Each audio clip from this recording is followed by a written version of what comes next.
Okay, so while that's drying, I like that part, we'll leave that like it is, but I just want to put a few bones in because there's a hill kind of in a bowl, and there's trees on the hill that I'm going to attempt to portray in the distance, and then with a little bit darker raw sienna I'll just make these branches and tree trunks a little bit more prominent.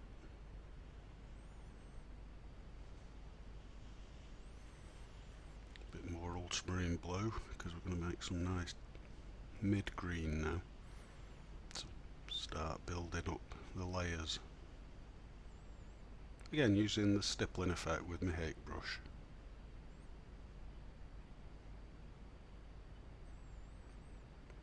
And slowly but surely we'll build up that arch effect.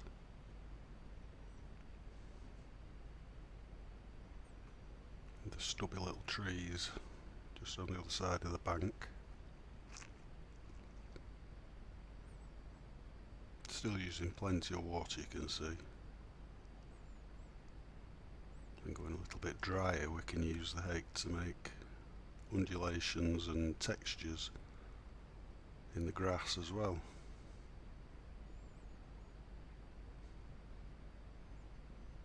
Going a little bit darker, making sure I keep that hedgeway frames the meadow beyond. Now what I've got here now is a number 6 rigger brush. I'm using clean water to scrub the fence.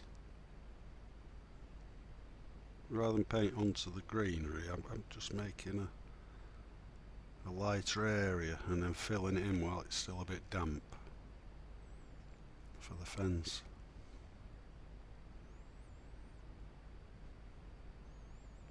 And staying with the number 6 rigger, I'm just going to darken where the brook runs along, just adding a bit more blue and then brown, and then I decide I'll just blend it all in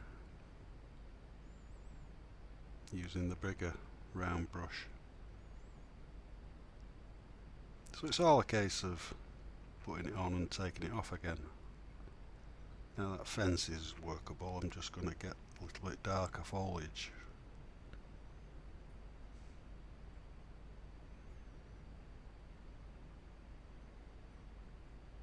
I've decided this foreground, the sun did actually come in the big patch, so that's the idea of getting some lighter area in.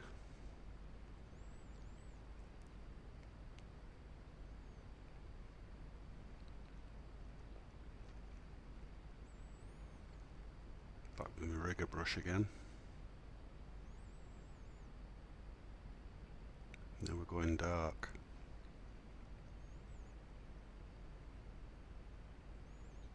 You see that distant meadow disappearing further and further. The darker our foreground gets, that'll go into the distance.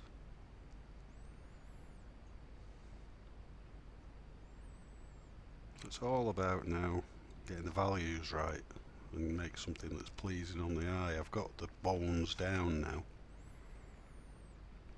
Now it's up to me to convince the viewer that it's real.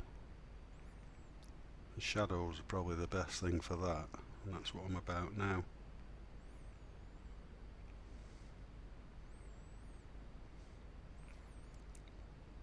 I've just let loads of water drop onto it.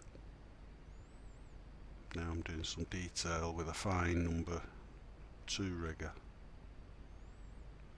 And these will go into the wet areas and just diffuse. Nice grasses.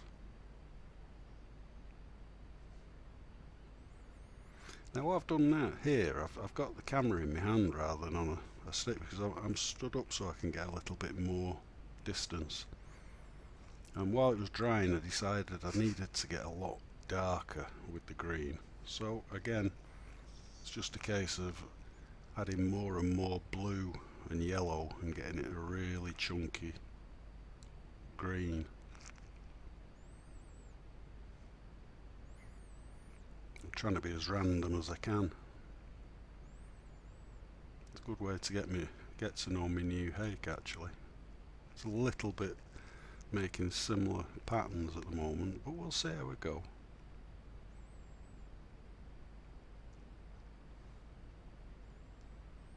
Now I've got my big round brush again with clean water. I'm just stopping them looking too uniform.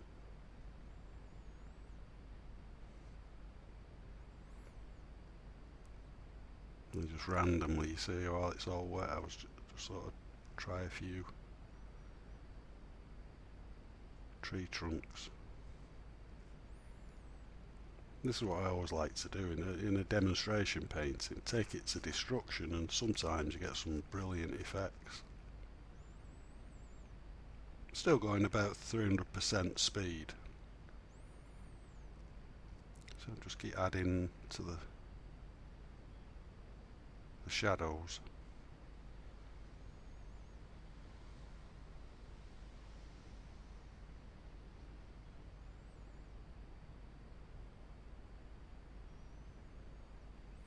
Now then, I'll let it dry, and I'm using a pencil just to define those fence posts a little bit more, because then, see, I'll scrub them out again with clean water, but I've got a straight edge to work to this time, and it gives the effect of beating old timber really, which is what I'm after.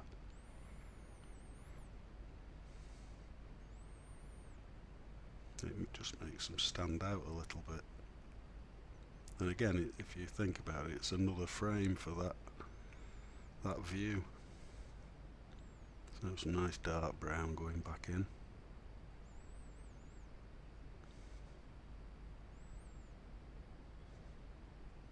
And some bluey brown, blue in the brown, makes it see how much darker it went. So that'll go on the shadow side.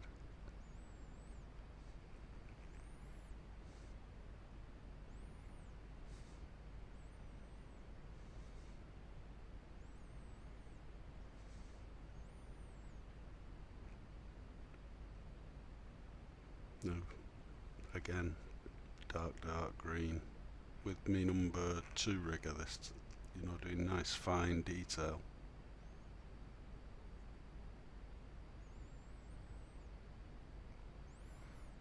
That's a razor sharp blade I'm using just to cut out a few lines as relief. The barbed wire fence. Back to the rigger. Now it's pretty dry now. This is dry. What I'm using it for now is to blend all the wet pieces. Just brush it all in. It gives it a nice smooth effect, and then stipple in some areas. It's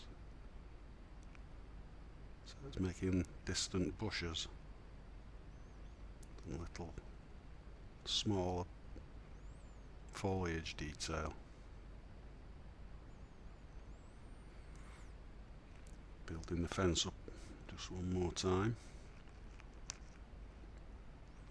You see how the trees are doing their own thing. That distant gate. Nice focal point there.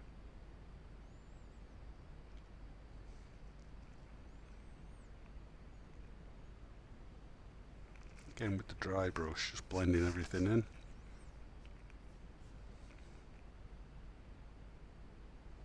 A bit more detail.